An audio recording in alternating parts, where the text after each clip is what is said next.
যে হযরত মালিক ইবনে দিনার রাহমাতুল্লাহ আলাইহির জামানার মধ্যে দুই ব্যক্তি আগুনের পূজা করত, আগুনের ইবাদত করত। এক ভাই ৭৩ বছর আগুনের পূজা করছে, ৭৩ বছর আগুনের ইবাদত করছে। ছোট ভাই ৩৫ বছর আগুনের ইবাদত করছে। দুই ভাই একদিন পরামর্শ করতেছে যে ভাই, তুমি তো ৭৩ বছর আগুনের পূজা করতেছ, আমি ৩৫ বছর আগুনের পূজা করতেছি, চলো আগুনকে একটু পরীক্ষা করি যে আগুন আমাদেরকে জানিয়ে দেয় কিনা। আমরা তো আগুনকে খোদা মানি, আসো একটু পরীক্ষা করি যে আমাদের খোদা আমাদেরকে জানিয়ে দেয় কি।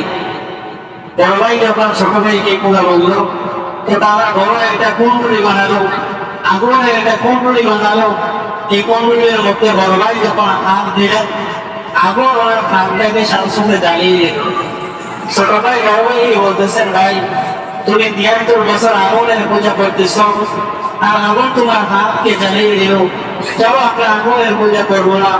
এরকম একজন বড়ের তালাশ করি, এরকম একজন খোদার তালাশ করি যা আজীবন নাকলমারি হলেও একবার আল্লাহ তাআলাকে ডাকতে উনি আমাদেরকে মাফ করে দিবে, এরকম একজন বড়ের তালাশ করি। তখন দুই ভাই হাঁটতে হাঁটতে হযরত মালিক ইবনে দিনার রাহমাতুল্লাহ আলাইহির কাছে চলে গেলেন। গিয়ে বলতেছেন, হুজুর আমার বড় ভাই আগুনের পূজা ৭৩ বছর করেছি, আমি আগুনের পূজা ৩৫ বছর করেছি, আজকের থেকে আগুনের পূজা ছেড়ে দিলাম, আমাদেরকে আল্লাহ তাআলার রাস্তাটা একটু চিনিয়ে দেন। ওরা বললেন, যখন মালিক ইবনে দিনারের কাছে হাতে হাত দিয়ে মুসলমান হইবে, এরকম সময় বড় ভাই ছোট ভাইকে বলতেছেন, ভাই তুমি মুসলমান হয়ে যাও, আমি মুসলমান হইতে পারবো না, কারণ আমি ৭৩ বছর আগুনের পূজা করছি। এখন যদি আমি আগুনের পূজা করি তাহলে আমাকে মানুষ খারাপ বলবে, আমাকে মানুষ খারাপ জানবে, আমি আগুনের পূজা ছাড়তে পারবো না, তুমি মুসলমান হয়ে যাও। এই কথা বলেই বড় ভাই চলে গেলেন। ছোট ভাই হযরত মালিক ইবনে দিনারের হাতে হাত দিয়ে মুসলমান হয়ে গেলেন। ওরা যখন মুসলমান হইলেন, ওরা একটা বাগানের মধ্যে ছোট একটা ঘর বানিয়ে থাকতেছি, আর এখানে নামাজ পড়তেছি, আল্লাহ তাআলার ইবাদত করতেছি। তো ওদের ১ দিন ২ দিন ৩ দিন যাওয়ার পর ওরা স্ত্রী ওনাকে বলতেছে, স্বামী আমার, আমরা তো নতুন মুসলমান হয়েছি, আমাদের ঘরে কোনো খানা নাই, আপনি একটু খানার ব্যবস্থা করেন। তো ওই লোক যখন বাজারে গেলেন কাজ করার জন্য, ওনাকে কোনো লোক কোনো কাজে নিতেছে না। উনি সকালবেলা আল্লাহ তাআলার ঘর মসজিদে চলে গেছেন, সারাদিন নামাজ পড়ে ইবাদত করে বন্দেগী করে বিকালবেলা যখন বাড়িতে গেলেন, ওনার স্ত্রী ওনাকে বলতেছেন, স্বামী আপনি যে কাজ করেছেন কাজের বিনিময়ে কি পেয়েছেন, আর আসার সময় কি বাজার কিছু এনেছেন কি আমরা রান্না করার জন্য।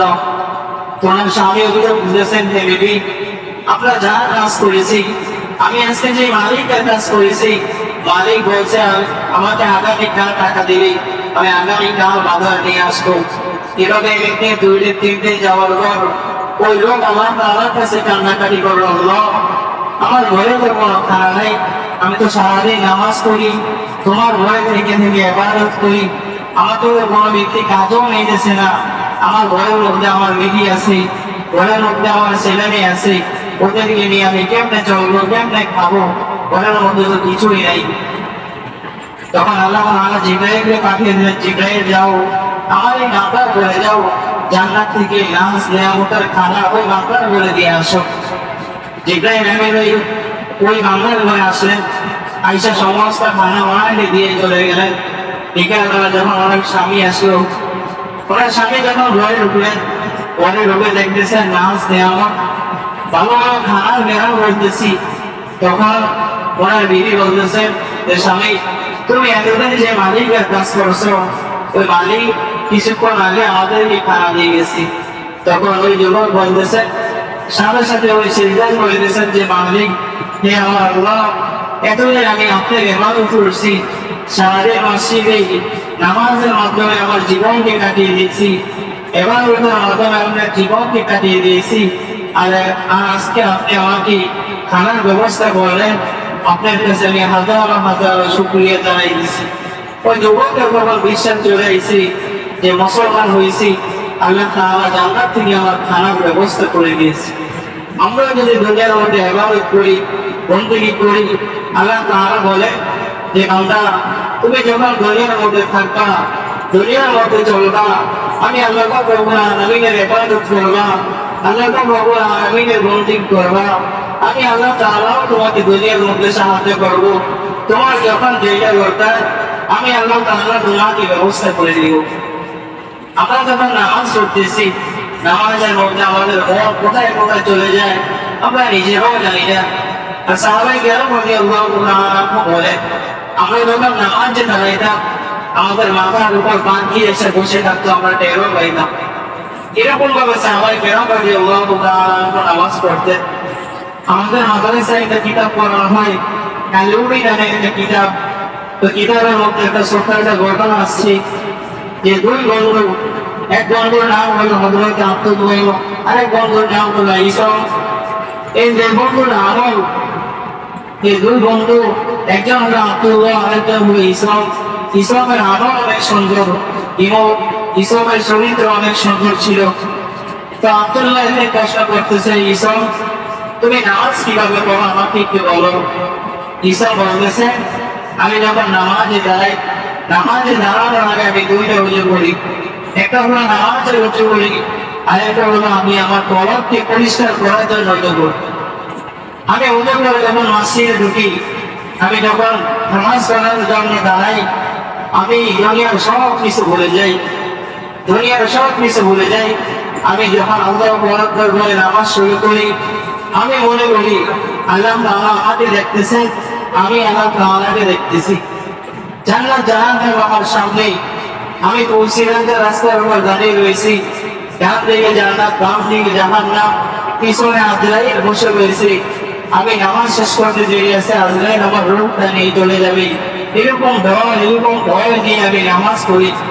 তো আব্দুল্লাহ বলতেছেন, বন্ধু এই জন্য যে তোমার আখলাক সুন্দর, তোমার চরিত্র সুন্দর, তোমার কাছে কোনো গুনাহ হয় না।